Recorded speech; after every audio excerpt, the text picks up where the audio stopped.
जी अस्सलाम वालेकुम। मैं डॉक्टर मोहसिन अल शिफा वेटरनरी क्लिनिक डारावाला से। आज हम बात करने जा रहे हैं, केस दिखाने जा रहे हैं आपको फ्रैक्चर मैनेजमेंट पे। जो भैंस है इसकी अगली टांग ये देखें, घुटने से नीचे इसके अंदर है फ्रैक्चर और जो चलने में बहुत ज़्यादा परेशान है। ये देखें कैसे लटक रही है उसकी टांग। तो अभी हम इसका जो है वो हल करने जा रहे हैं। तो हमारे साथ जुड़े रहें, हमारे चैनल को लाइक और सब्सक्राइब कर लें।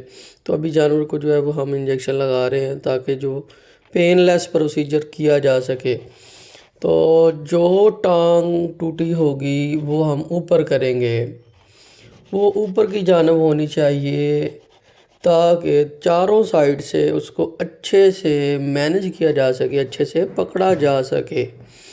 तो अभी जो है हमने सबसे पहले जो प्राइमरी लेयर बैंडेज की वो दी है, बेहद ज़रूरी है। तो इसकी जो है वो 3 लेयरें होती हैं, 3 चीज़ें हैं जिनको जो है वो लाजमी तौर पे मद्देनज़र रखा जाता है कि प्राइमरी लेयर में सबसे पहले जो सिंपल बैंडेज है वो टांग के ऊपर जो है वो हम करते हैं। उसके बाद जो सेकेंडरी लेयर है वो कॉटन की होती है। कॉटन जो है वो यानी कि रुई की जो तह होती है वो बेहद ज़रूरी है।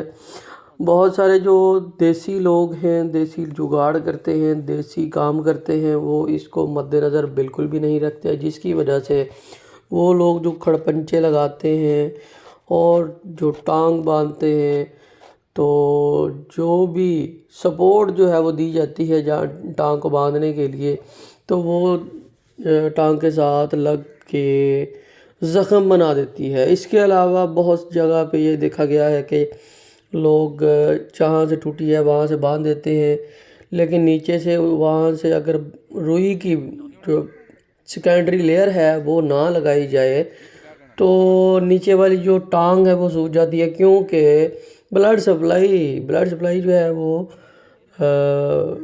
डिस्टर्ब हो जाती है। नीचे वाला एरिया जो है टांग वो सारी सूजन का शिकार हो जाती है। लिहाजा ये जो सेकेंडरी लेयर है बेहद ज़रूरी है। तो अभी हम ये जो है प्राइमरी लेयर के बाद सेकेंडरी हमने लगाई है रुई की।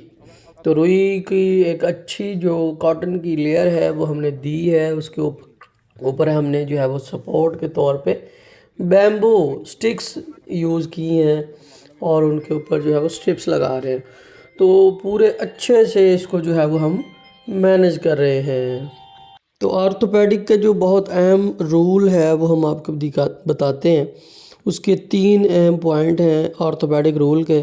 सबसे पहला पॉइंट ये है कि रिडक्शन, अलाइनमेंट और फिक्सेशन, ये 3 हैं रूल। रिडक्शन का मतलब होता है कि रिड्यूस किया जाए, फासले को कम से कम किया जाए एक से दूसरी हड्डी के दरमियान, ठीक है जी, रिडक्शन। दूसरा है अलाइनमेंट, उनकी अलाइनमेंट बिल्कुल सीधी होनी चाहिए एक दूसरे से। और तीसरा है फिक्सेशन कर रहे हैं हम, उससे पहले हमने अलाइनमेंट की है। रिडक्शन पहले से मौजूद है और दूसरे नंबर पे अलाइनमेंट के लिए हमने दूसरी जानब से जो रस्सी है वो अच्छे से बांधी थी। तो उसके बाद हमने ये टर्शरी लेयर हम लगा रहे हैं। तो 3 रूल पहले हमने जो आपको बताए हैं, ये बिल्कुल मद्देनज़र रखा जाए इनको। इसके बाद जो है ये 3 लेयर्स जो हैं बैंडेज के लिए ये बहुत अहम है। ये 3rd लेयर जो हम दे रहे हैं ये है POP bandage, plaster of Paris की जो बैंडेज आती है जिसको प्लस्तर के नाम से जाना जाता है। तो ये हम जो है वो कर रहे हैं। तो ये फिक्सेशन के लिए बेहद ज़रूरी है। तो ये तकरीबन 50 से 60 दिन यहाँ पे जो है वो खड़ी रहेगी। तो जब यहाँ पे खड़ी रहेगी तो जानवर की जो हड्डी है वो जुड़ जाएगी और साथ में हम एंटीबायोटिक्स और एनसिड देते हैं कुछ दिन के लिए ताकि जानवर की पेन जो है वो कम हो सके। और इसके साथ हम एंटीबायोटिक्स इसलिए देते हैं कि ताकि जो वहाँ पे जो एरिया बना है वहाँ पे रेशा ना बने। तो 5 दिन के लिए एंटीबायोटिक थेरेपी होती है, 5 दिन के लिए एनसिड भी देते हैं। साथ में सप्लीमेंट जो है कैल्शियम के सप्लीमेंट्स उसको हम ऐड करते हैं ताकि जो بون فارمیشن کا عمل ہے اس کو بڑے اچھے سے جو ہے وہ کور کیا جا سکے اور جانور میں بون فارمیشن جلدی سے جلدی ہو. کیلشیم اور فاسفورس کا جو سورس اگر اچھا دیں گے تو بون فارمیشن جلدی ہو جاتی ہے.